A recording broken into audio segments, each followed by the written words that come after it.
Good evening and welcome back, everybody, for our third meeting this evening. We're trying to catch up from all the hurricane, I suppose. I'd like to call to order the Lake County School Board meeting for Monday, September 25th, 2017. If we would, first begin with a moment of silence and the Pledge of Allegiance, please. Please rise.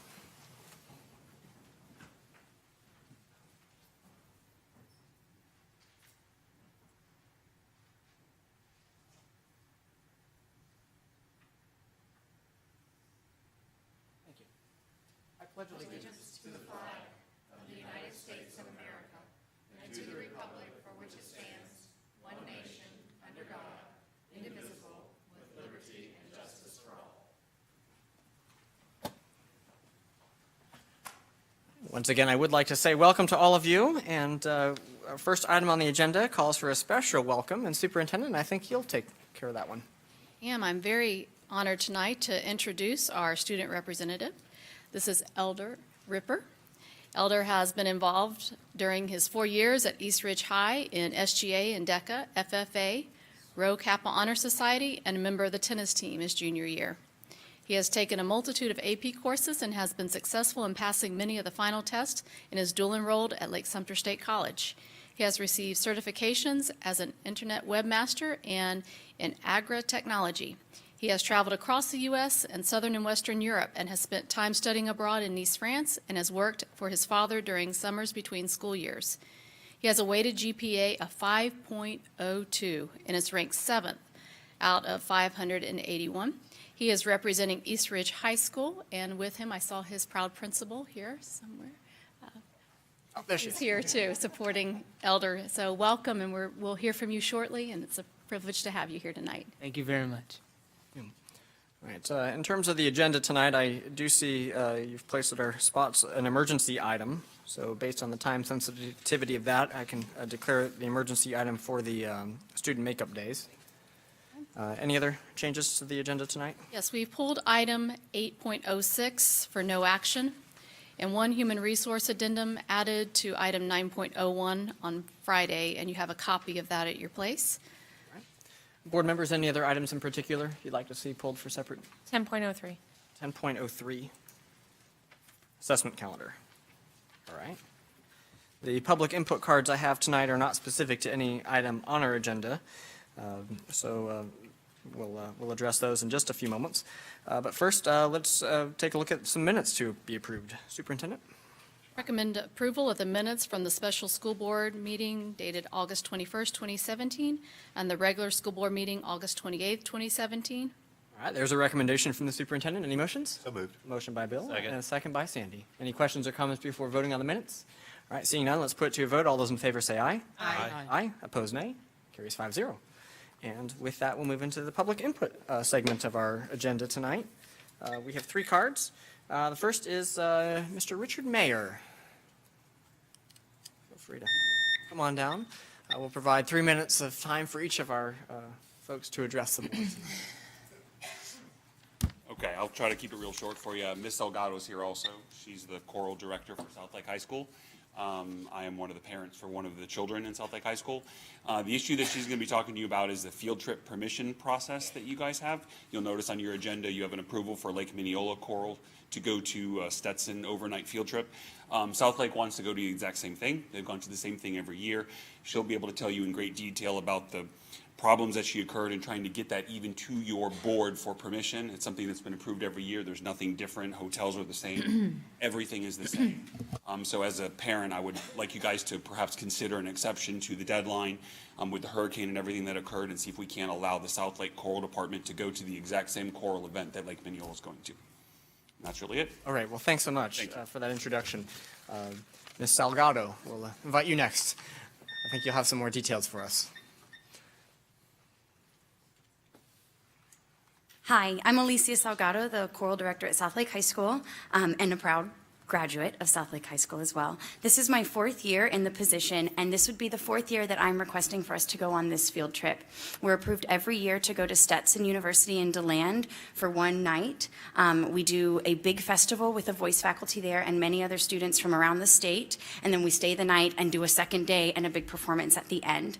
I've put in the paperwork 3 other times. This year, when I submitted the paperwork, it was sent back to me by my assistant principal 3 different times. I sent it to her in, I think, plenty of time to make the deadline for it to be on this meeting, and it was sent back for things that are not included in the field trip manual.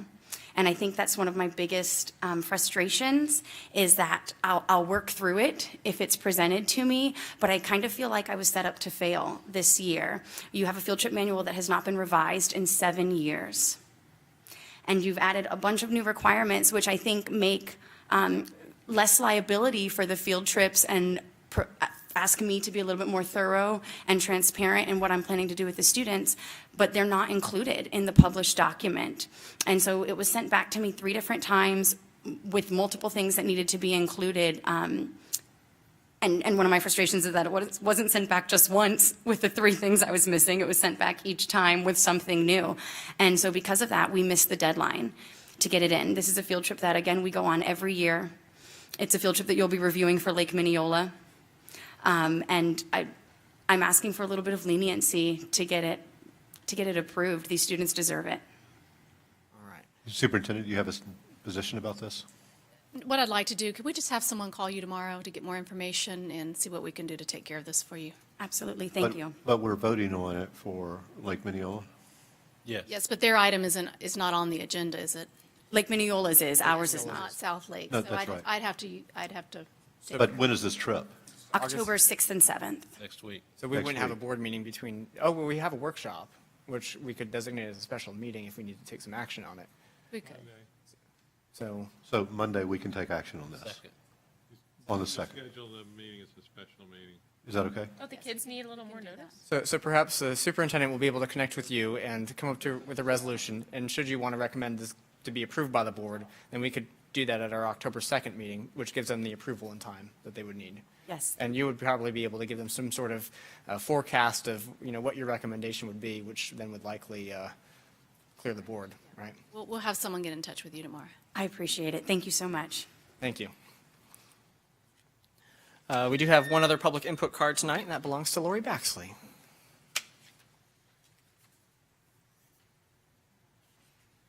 Good evening. It's been a while.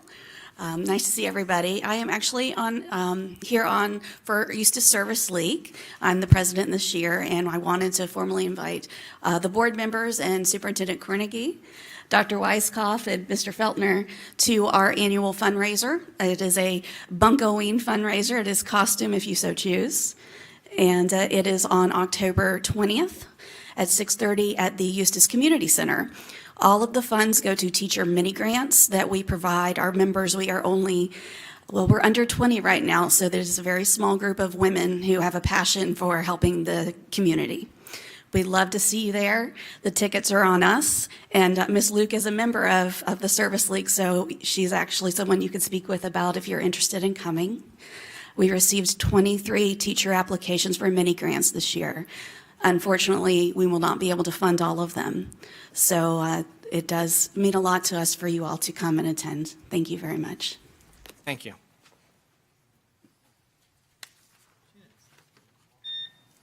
All right. Well, our first report of the evening belongs to our student representative, Elder Ripper. All right. So, hello everyone. My name is Elder Ripper, and I am the Eastridge High School class president. I'm here today to give a brief synopsis on the events occurring at Eastridge High School. So, to start off, I would like to discuss the AP Capstone program from the eyes of a student. And although I haven't personally been able to partake in the program itself, my little brother is, and so I have a direct line of communication to a student who is in the program. And through his eyes, and from what I've been able to observe through his progress academically, the program itself really aids in developing students' ability to interpret and extrapolate data from written works and speeches. And I feel that it really helps to build a better sense of academic integrity as well as motivation in students. And I personally am envious of those who are capable or in the position to take the AP Capstone programs. So on to academics for Eastridge High School. Our students are as motivated as ever and are striving toward the academic excellence in which our teachers and staff make so attainable for us. And so from what I've observed through my fellow student body, they've all been just as equally motivated as they have been throughout the whole school year that I've been, or the previous school years that I've been there, if not more so than typical. And I feel that students really might be starting to have a more positive outlook towards teachers and staff and school functions. And so moving on to our clubs. Our clubs are really kicking off in force this year. Trust me, I'm part of the biggest one at Eastridge High School. Woo, SGA!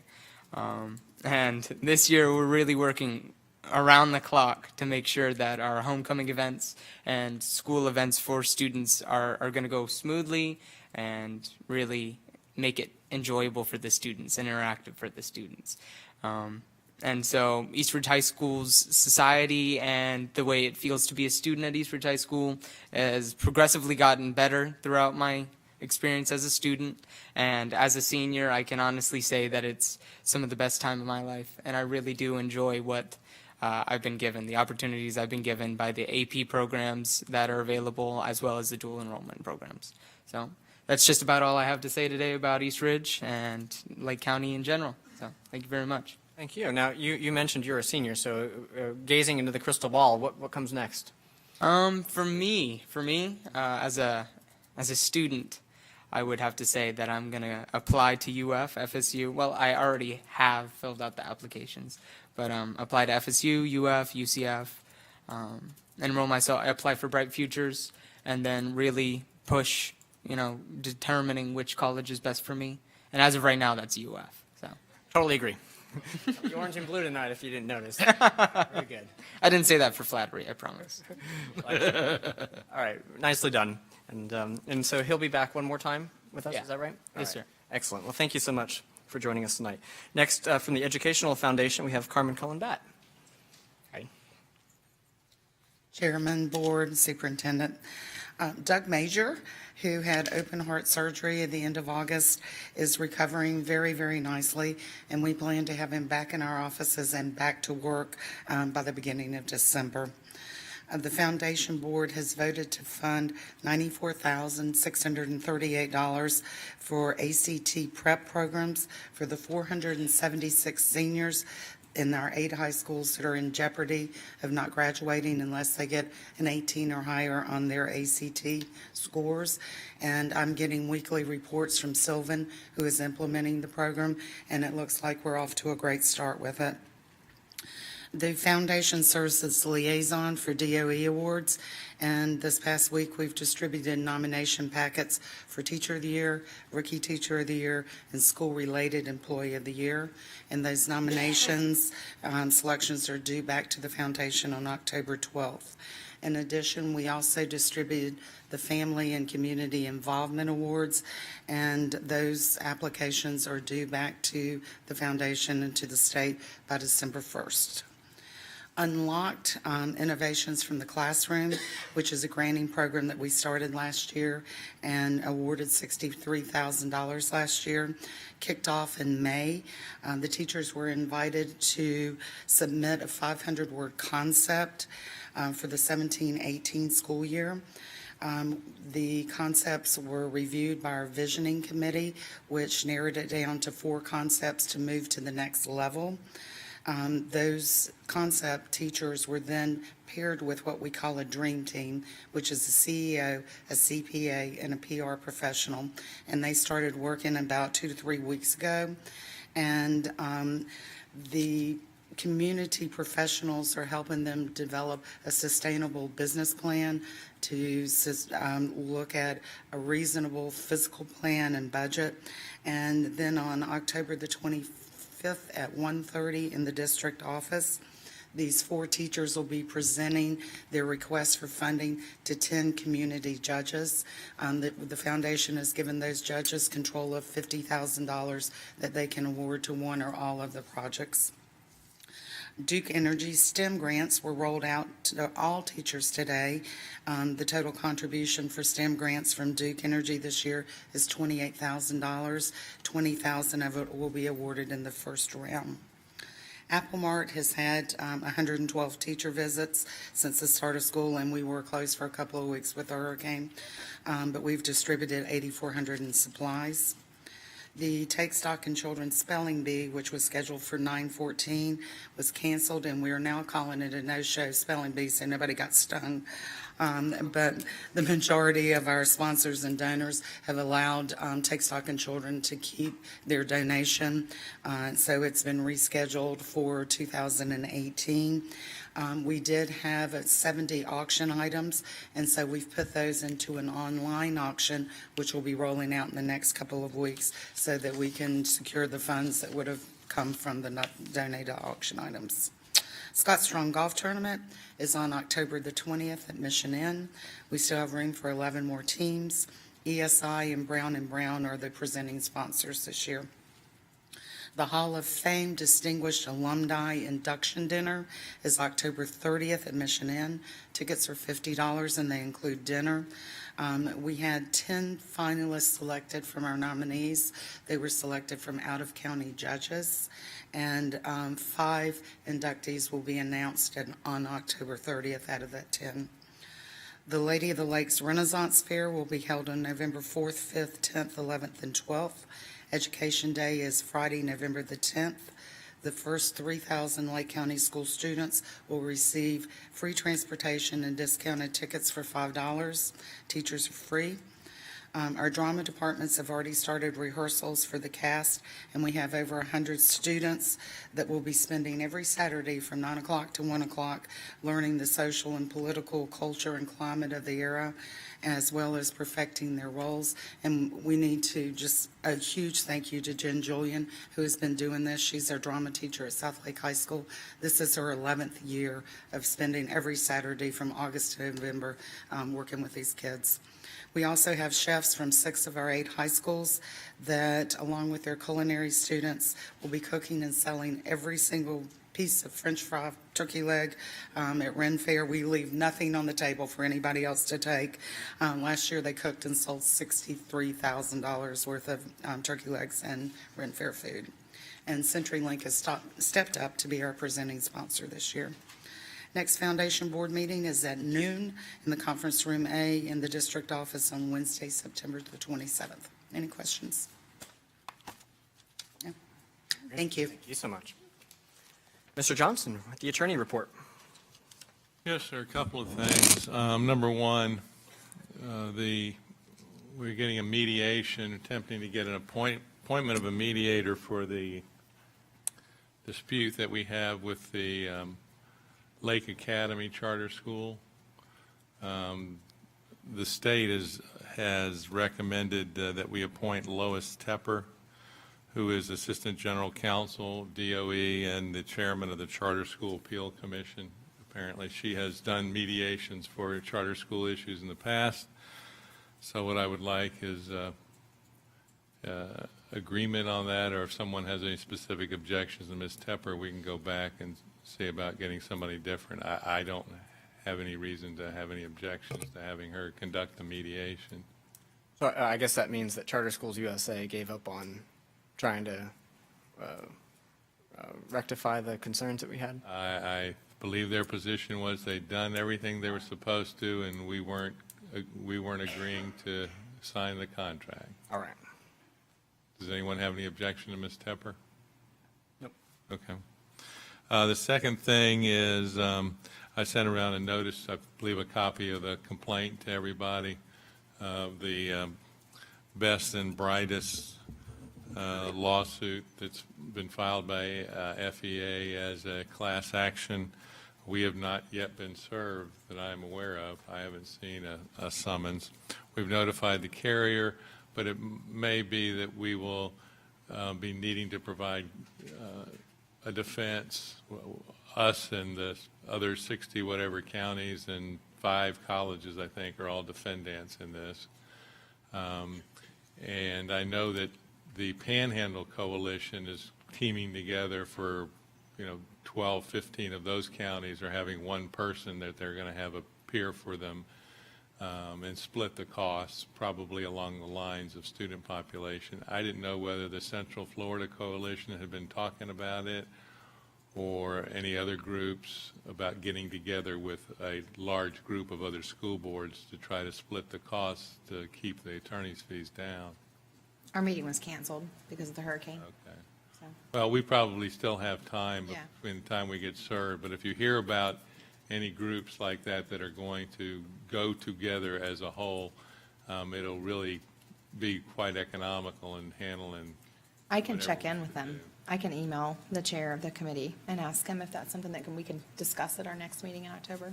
Because I've talked to the lawyer who's doing Pensacola and Tallahassee, Mm-hmm. Leon County, and all the counties up there is all being handled by one firm.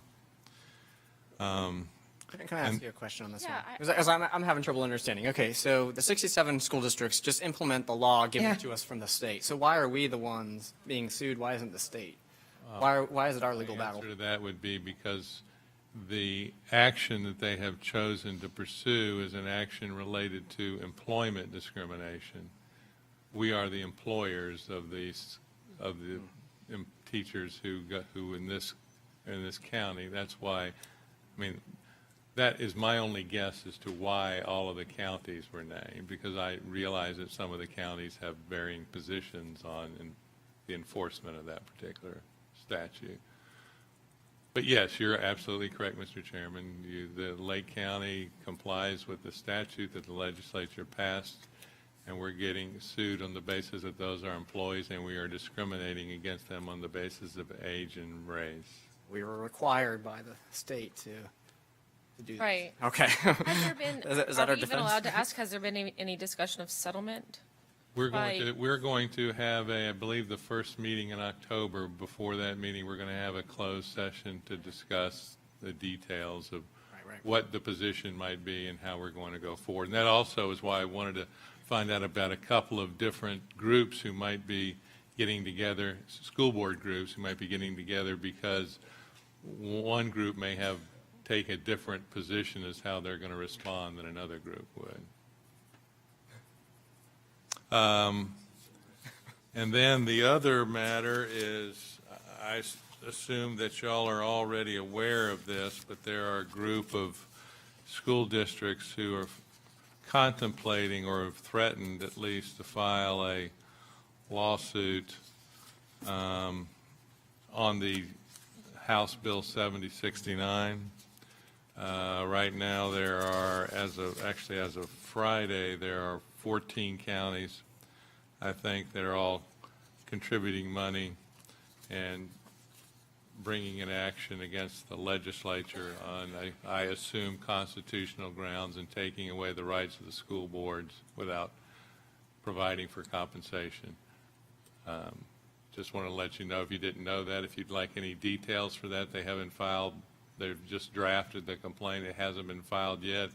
I believe the first attempt is going to be to get the legislature to do something differently before they go forward, but just for information. That's all I have, Mr. Chairman.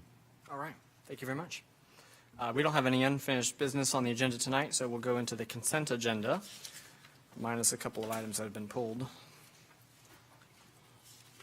So I recommend approval of the consent agenda, items 8.01 to 8.05, 8.07 to 10.02, and 10.04 to 10.09. Here's a recommendation from the superintendent. Any motions? So moved. Motion by Bill and a Second. second by Stephanie. Any questions or comments before voting? All right, seeing none, let's put it to vote. All those in favor say aye. Aye. Opposed, nay. All right, that carries unanimously.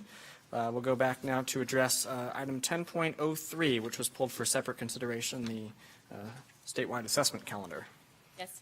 I pulled 10.03 because I disagree with the number of district level tests, specifically the lake progress monitoring tests, which aren't required by statute. And also I would love it if we didn't have to give tests in math and English to children that get 4 and 5s on the FSA, which also isn't required by statute. So here's my reasons. Basically, the tests that we have chosen to give, the lake lake progress monitoring tests are tests that have end of course exams, and so we're essentially test prepping them for the end of course exam, which is just giving them more test prep for the test, which just leads to excessive, in my opinion, test prep. I feel like if it was really good pedagogy, really good teaching methods to have that much test prep, then we would do it in every class, and we fought really hard to stop end of course exams in every course. So we won this great battle against having end of course exams in every course, and yet in courses that have end of course exams, we're having them take extra tests to prepare for the test. When I talk to legislators, they then look back at me and say, you haven't fixed your own district tests. And I can't not agree with them. So that's true, because half of our testing is district.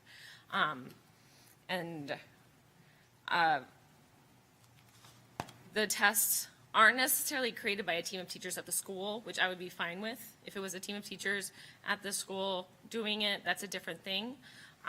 This is like district tests. You know, I was even thinking it would be kind of cool if the teachers, because we already make the kids take a final exam, we could even have the teachers send the tests themselves to the district, and the district could look at the tests if they're concerned that the teachers aren't giving a high enough vigor of tests.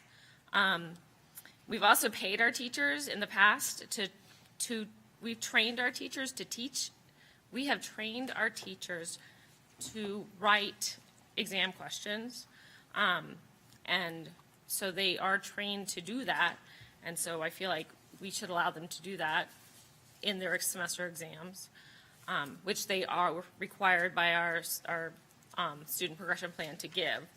Yet they're also giving the kids these the progress monitoring tests. And it also just leads to testing fatigue. The kids are completely, by the end of the year, they're blitzed. They're just done, and they're completely exhausted. So those are my arguments against the late progress monitoring tests. All right.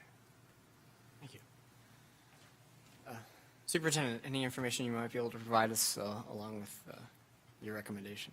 And we did have this conversation. She shared these concerns with me, and Dr. Weiskopf is here, and I know she was engaged in that conversation, and maybe for the public it might be helpful to talk about the process. The only thing I will disagree with is that we haven't done anything to fix our own tests. I think we've gone to great lengths to really evaluate what we're doing. What we know is that good practice is that you progress monitor, and the state statute requires that we have a progress monitoring system.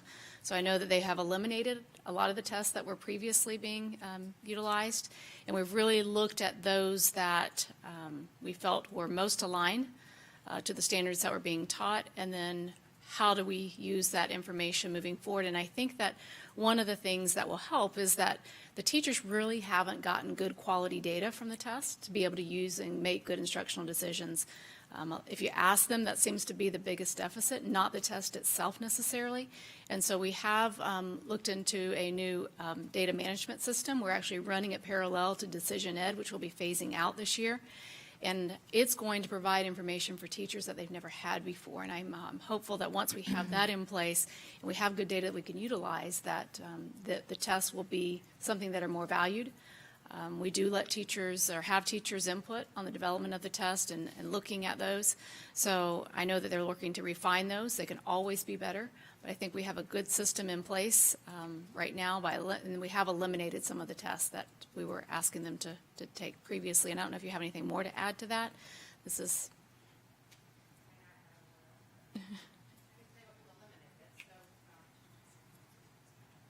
So, and I know, Christy, you and I, we discussed this, right? We go back and forth. And I feel like that we remain friends, right? I feel like we're responsible for monitoring the system as a whole overall.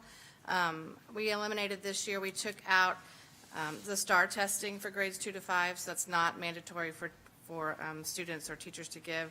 We moved a 5th grade assessment into December so that we could use it as more of a tool to be able to change the way we teach based on the results of that assessment. It gives us some time before they take the state assessment to be able to make some differentiation decisions. We also took the test, and before we gave them in one session, and we broke it up over into 2 sessions so that we would not have to disrupt anybody's daily schedule.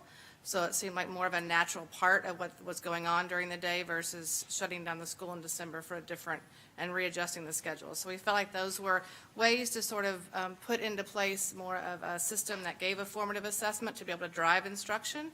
And so I do feel like that, I'll be honest with you, I looked at other districts, and we have a very minimal local district assessment system. I mean, we can't change the FSA requirements nor the EOCs, but I think we do have a responsibility to monitor the pieces. I will agree with Ms. Cornegie in the fact that we do need to work with schools on using the data to be able to work with students to make different decisions. So I think with the new assessment system, I think we'll have the opportunity to do that. I think teachers will have the information at their fingertips, be able to use it instantly, and they'll be able to have a lot more information to use. So when I looked to see if there was a way to minimize it anymore, my staff looked at it, and I'm telling you, we're pretty skinny on it. So I feel okay with it. And as I talk to teachers, the teachers who use it like it, and most of the people that I've talked to, and I haven't talked to 3,000, but I have talked to many. They don't have the information to use. They're not getting the results, or they don't know how to access it. So I think we're trying to remedy that piece of it. So, May I? I'm just going to speak to you as a teacher.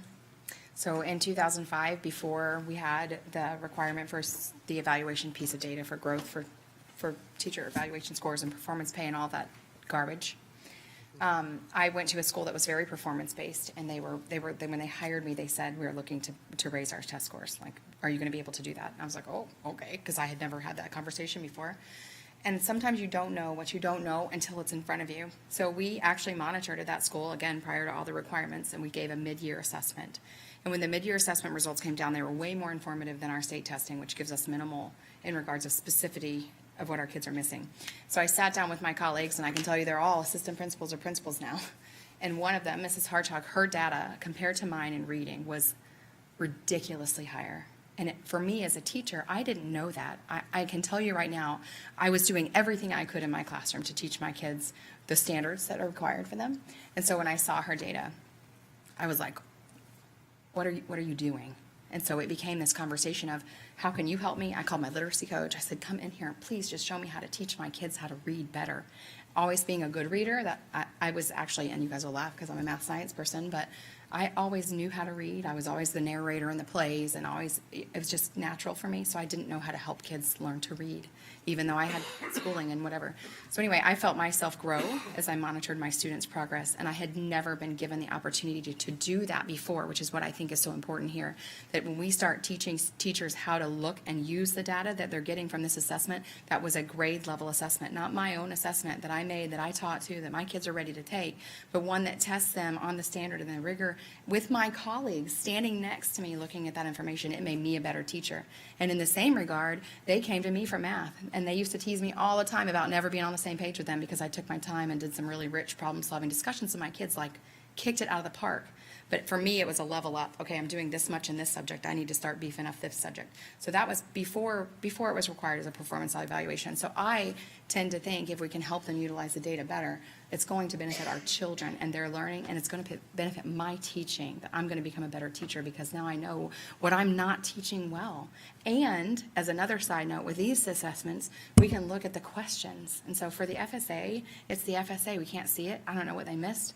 I can tell you Jensen misses one every year in math. Do you know how much I want to know what that one problem is that child can't get on that test? But this test, I can see on the spot. This is the question that they all, 70% of my kids miss this question. I must not be doing a good job teaching that. So then I can put that up there as a bell ringer, and we can talk about what the incorrect answer is and what their misconception is. And right then I can address that misconception and know that they got it. So for me, once I learned how to use it, it was super powerful. And for the four of us, we worked so well as a team that year. And I can tell you, we weren't driven by tests. That was not, our administrators were, but we worked as a team. I have never had that feeling before. I worked at a school previous to that. It was very isolated. I did my own planning. I didn't do any testing. My kids did okay. I went to this school that is a Title I school that is, we kicked butt. My kids kicked butt. Those kids still call me. They still, to this day, will see me at the grocery store, wherever they're at. Hey, Miss Luke. I just feel like it was so empowering for me as a teacher, and it really benefited my students. So Right. I can get behind, we're using this assessment as a tool for me, for teaching and for kids. I'm glad I know we took some out. I know we've talked about some of the problems that we had before with iStation and some of those issues, but I feel like if we go too skinny, then that would be my teaching that would be taking a hit for that. Nobody wants to test for test's sake. I mean, Right. We don't want to get behind any kind of system that does that, but I feel like we're not doing that, and so I feel like we're giving enough to where we have some information at the beginning of the year to determine what do we teach whole group, what do we teach small group based on what our kids in our own classroom know, and we can use that data to not reteach things that our kids already do know. Right. So we just have to work on that end of it, like Right. helping people get access to the data, have rich conversations, how to have non-threatening conversations. That's the work that we do with PD and in teaching and learning, but we have to have some place to start. And so I feel like people that yours, I mean, I haven't been here that long. Yours, I'm telling you, you can't get much skinnier. I mean, we've gone to a place where I'm comfortable saying we're not over testing right now with this particular calendar in the local assessment area. Any other questions for me? Are there any shorter versions of the iReady or math or reading available? It's a total of 90 minutes, each administration. And it does interrupt the classroom. It is, sure. I mean, I would not say that, I didn't say that it didn't interrupt. I mean, it does, you have to stop and actually take the assessment, right? So, not the particular, because we're using one that tests Right. From the, right, yeah. from the system. Right. It is 3 sessions. That's right. Well, I will give some praise on what you've done to minimize the disruption at the other levels for those benchmark tests. Certainly, that's something I've heard repeatedly, where schools will have to alter their entire bell schedule for the sake of testing, and you've eliminated Tried to that. eliminate that, at least for our local. Yeah. All right. I don't think we have a recommendation out on the floor yet. I recommend approval of item 10.03, the 17-18 Uniform Statewide Assessment Calendar. There's a recommendation from the superintendent. Any motions? So moved. Motion by Bill and a second by Sandy. Are there any other questions or comments or discussion before we vote on it? All right. Then let's go ahead and put it to a vote. All those in favor say aye. Aye. Opposed, nay. Nay. All right, that's 4-1. And then we have one emergency item to address tonight. I believe you have it in front of you. It is the item that identifies the student makeup days due to the hurricane. We did send out a survey.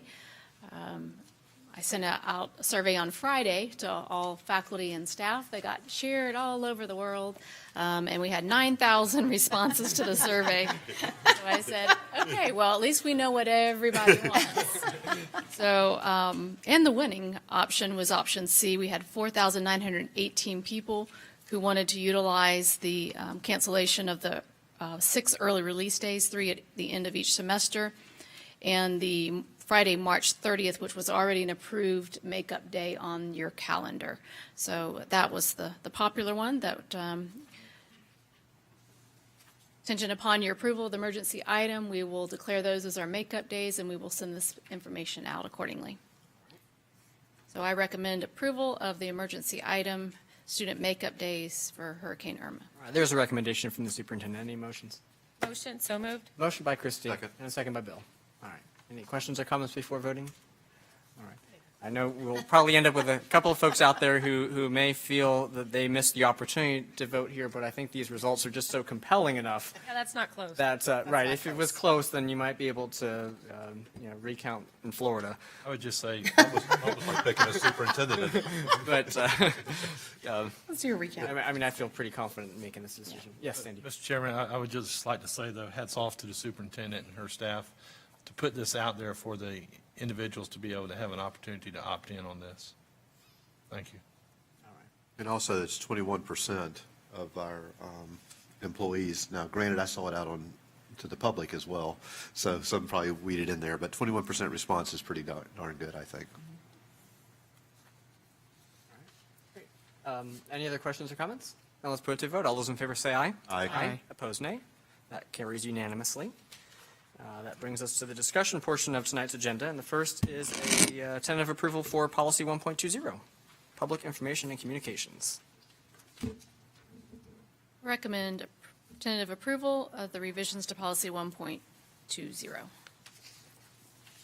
The matter before the board is tentative approval of School Board Policy 1.20, Public Information and Communications. If there's anyone who wishes to speak to this policy, please come forward to the podium at this time.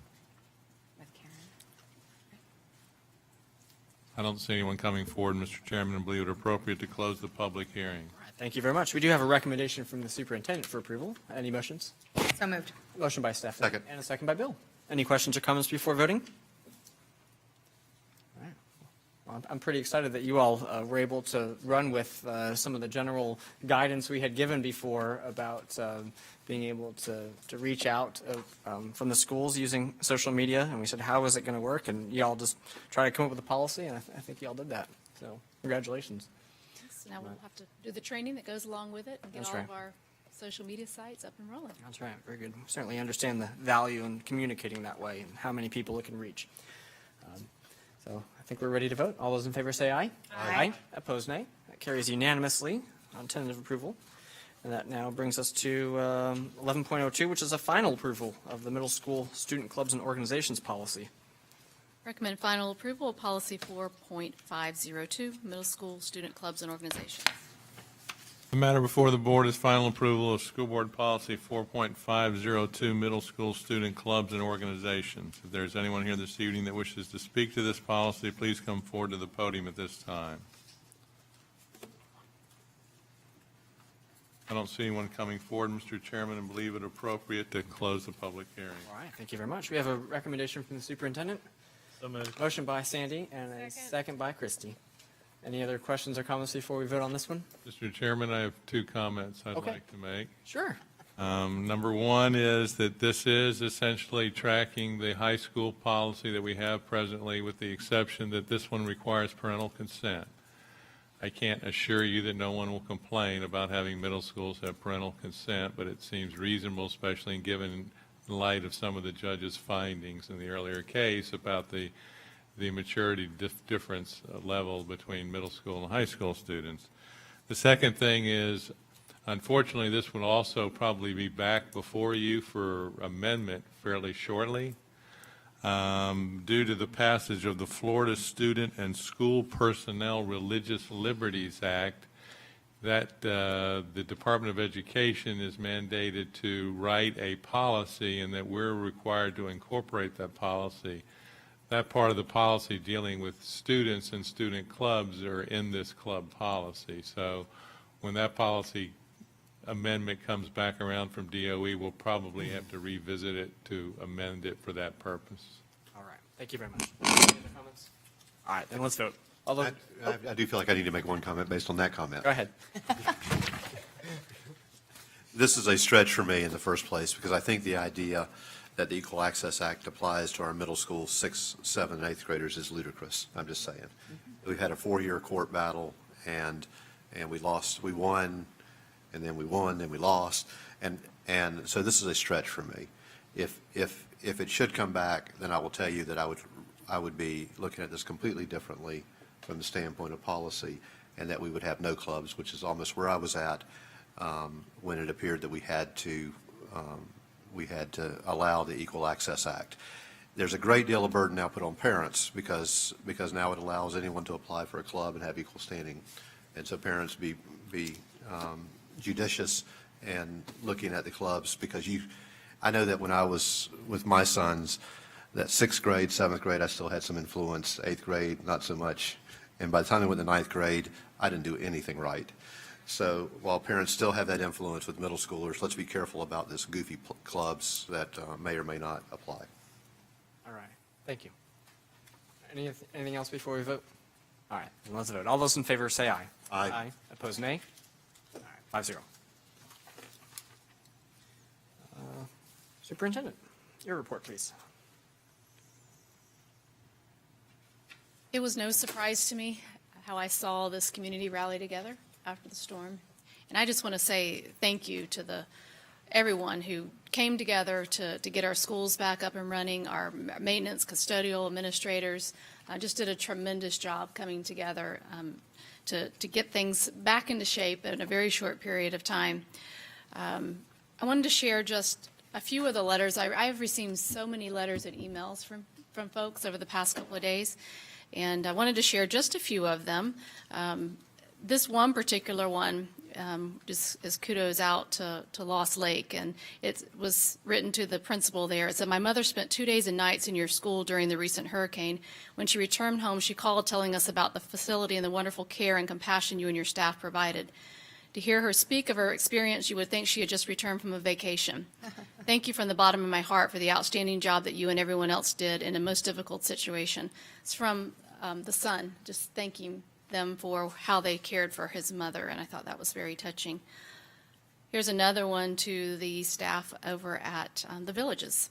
"My wife Carmen and I are extremely grateful to you and members of your staff." I'm sorry, this is at East Ridge Middle, "for the outstanding hospitality, kindness, and professionalism extended to all of us who sheltered there from Hurricane Irma. We'd also like to convey our sincere thanks to the members of the Lake County Sheriff's Office, in particular Detective David Causey, and the on-site National Guard members for their excellent support and communication skills to all guests throughout our stay." Again, just how they came together as a community. I had a chance to visit a few of the shelters and thank personally our officers and our National Guard that was there helping out. We had board members out in schools. Mr. Gamble was feeding folks at DeVary's High School, and I know many of you stopped by and checked on the sites. And then this one, the last one that I'll share, came from one of our maintenance workers who said, "I just want you to know I've never in my 17 years for Lake County Schools have I ever felt the need to contact our district leader. However, with that being said, I feel the need to express my feelings as to what has taken place before, during, and after Hurricane Irma.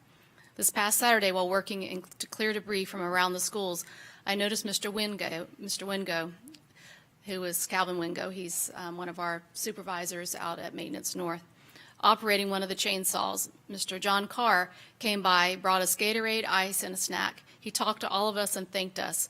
When we get to our school the next day, Mount Dora High, I see Mr. Carr working a chainsaw cutting up a fallen tree. I guess what I'm trying to say in a nutshell is in 17 years here at Lake County Schools, I have never had a manager come and work side by side with us. And I want to thank you, Mr. Carr and Mr. Calvin, for working with us." Again, just that servant leadership, I extend my thanks to you. John, you did a tremendous job in the very difficult situation to bring all of these folks together, working along with Reggie Young to get our shelters up and running, and everyone just did a tremendous job, and I can't say thank you enough, and how proud and honored I am to be a part of this team that cares about kids in this community, and thank you for your servant leadership, John. We have one letter of condolence sent by Vincent Monturi. His father passed away, so we extend our condolences to him. He's a teacher at Lake Mineola High School. All right, thank you. And we'll go down the line for board member comments, starting with Sandy. I didn't know if you was going to switch me up. Any PowerPoint presentations tonight? No. And I will not provide music next time. Oh, shucks. I got in trouble for that later. I'd just like to, as the superintendent stated, put out a thank you to all that participated in working the shelters. And this goes to the custodians, cafeteria workers, the administration, the campuses that were there. Everyone that was on campus there helping out. And I went around after the storm and visited some campuses and talked with administration and asked them how things went and everything. And everything was, right there. Some of the things I heard was that one of the main things is that we were proud of this time. We had maintenance workers here to man our generators in the south end. And that was a big plus because they were looked at last year in Matthew that they were going to have to man the generators or their head custodian or whatever. So that was taken care of, and we appreciate that. And they said we appreciated all that. And even at one school, they said one of the electricians was out there and put together a game of kickball just trying to keep activities going, And there's nothing wrong with that. You say, well, he's getting paid to do that. That's okay. It was a good thing. They're keeping the kids occupied.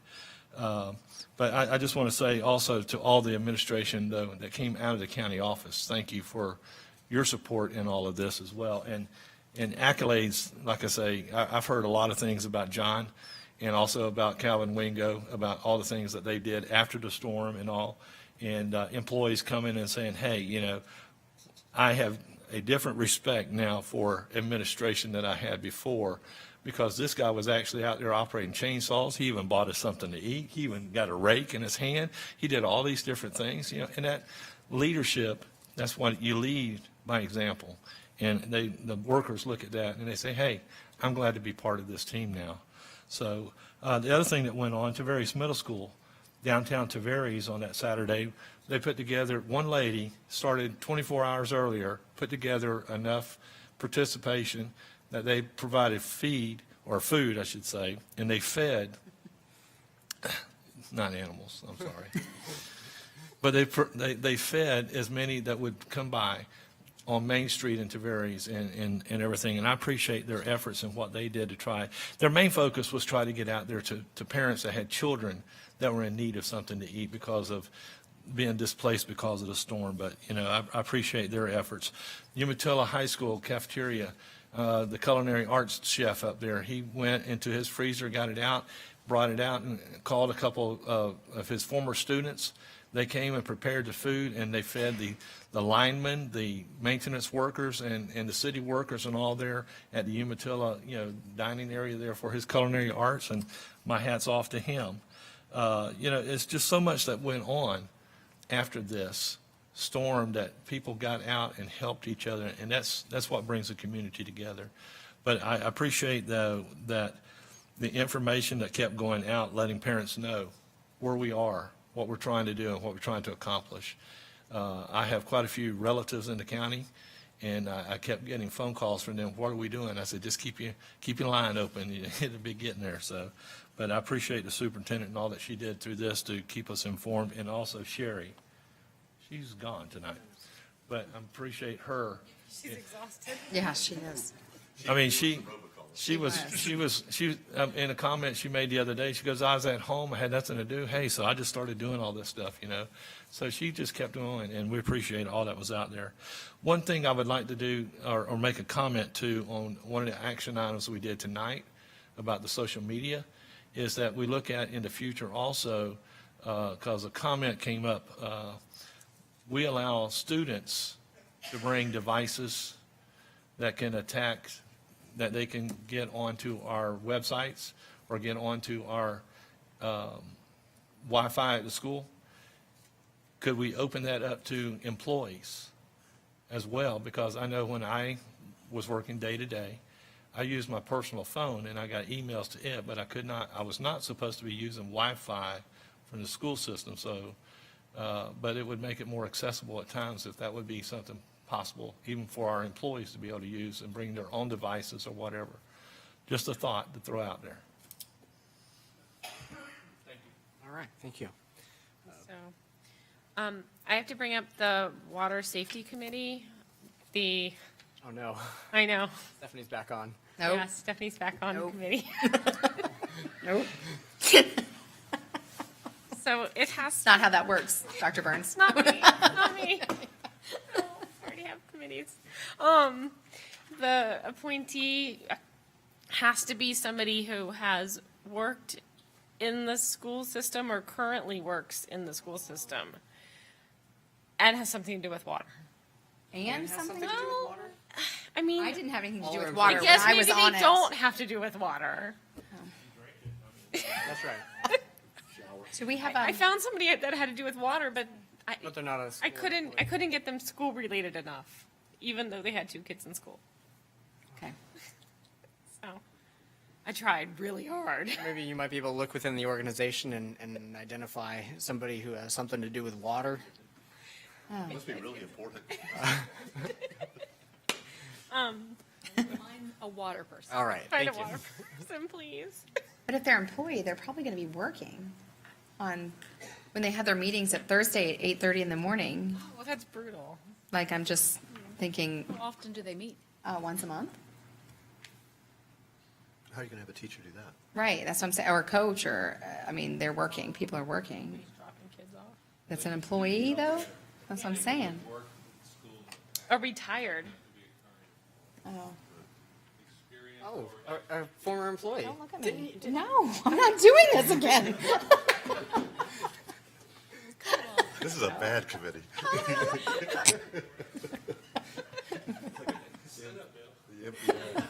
So, okay, moving on. I wanted to say I was so pleased that we just approved that I'm representing the Villages Elementary, whose music teacher is going to the ORF training, and that they have an ORF program at the Villages.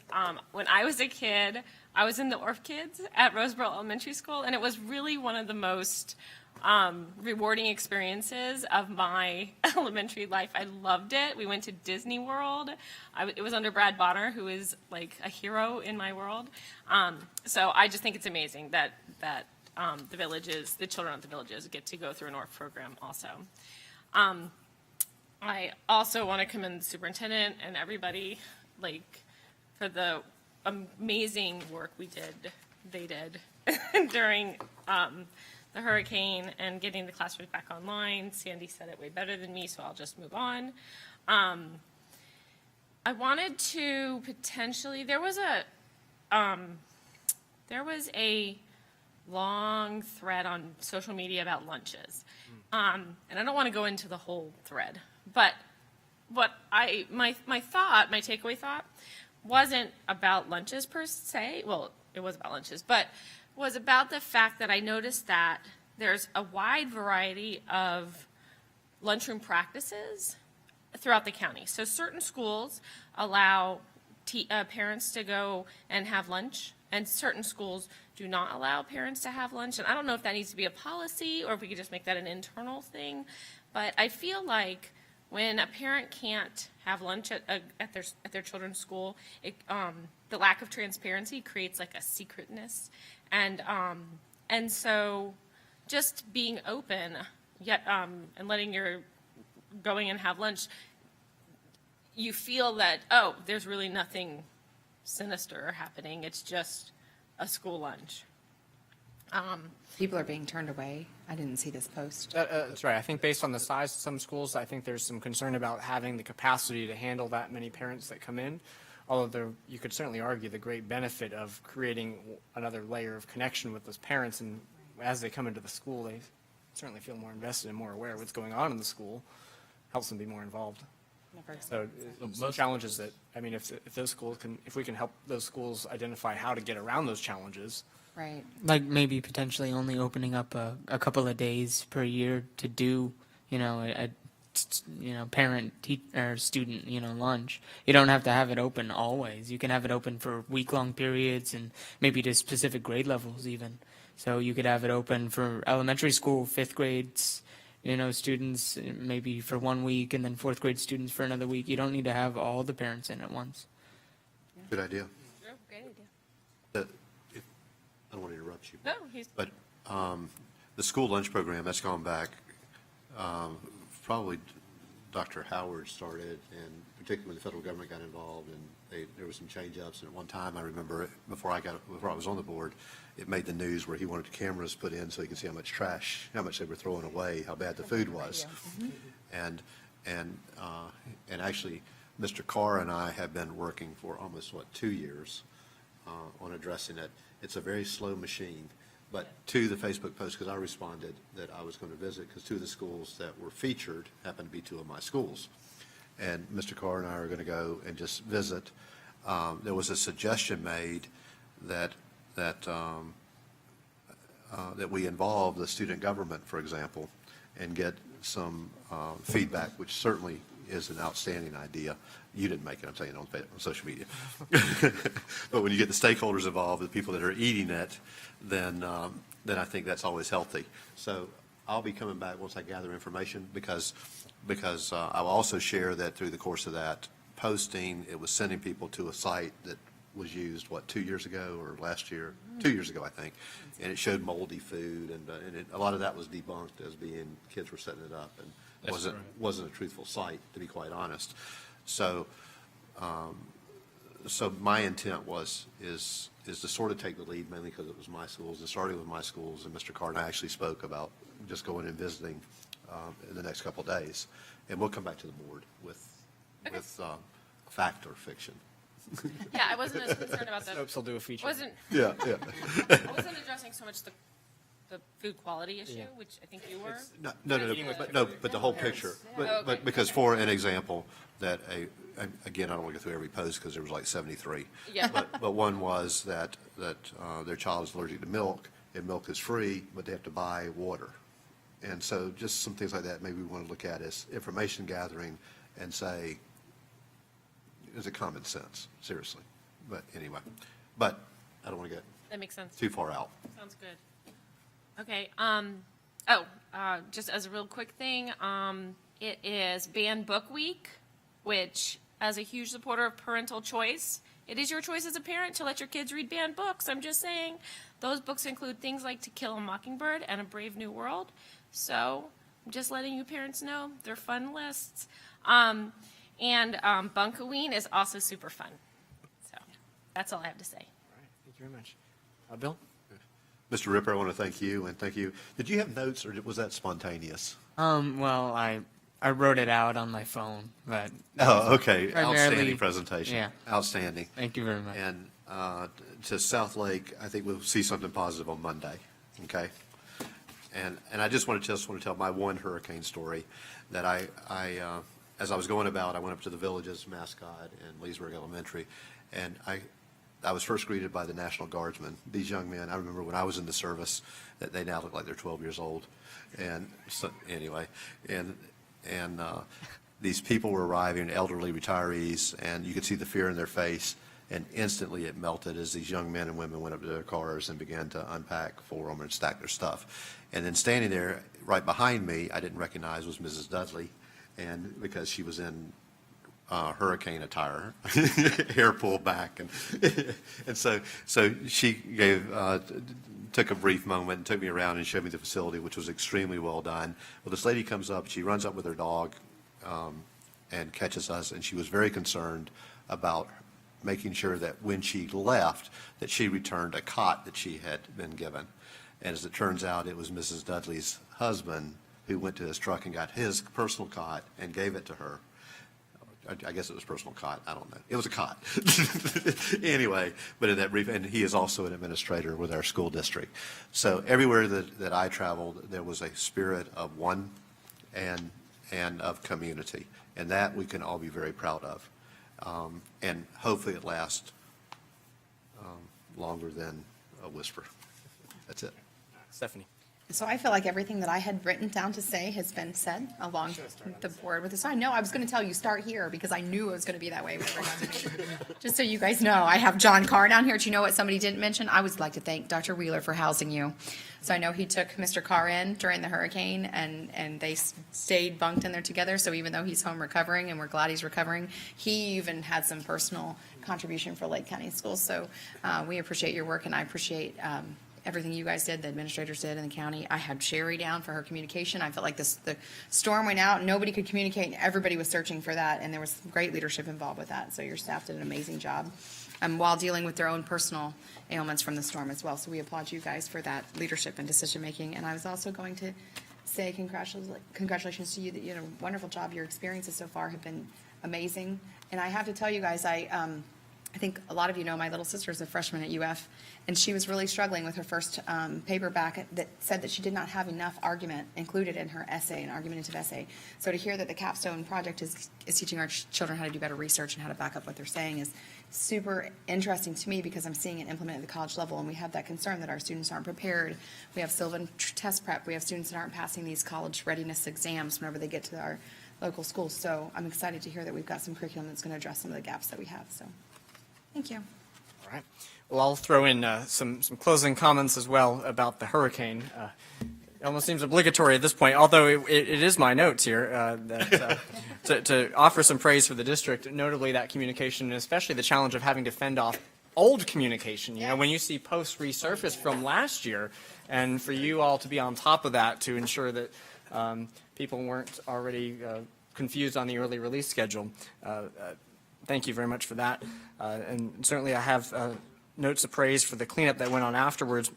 You know, the one thing that we most visibly see are the all the debris and fallen limbs that are there. When I was speaking to the custodial staff at Lost Lake Elementary, they had a challenge with all the pets, and trying to make the school no longer smell like wet dog, because apparently we don't have showers for the dogs before they go in, and they have to ready that for students afterwards. So that's certainly no easy job when you are a pet shelter on top of that.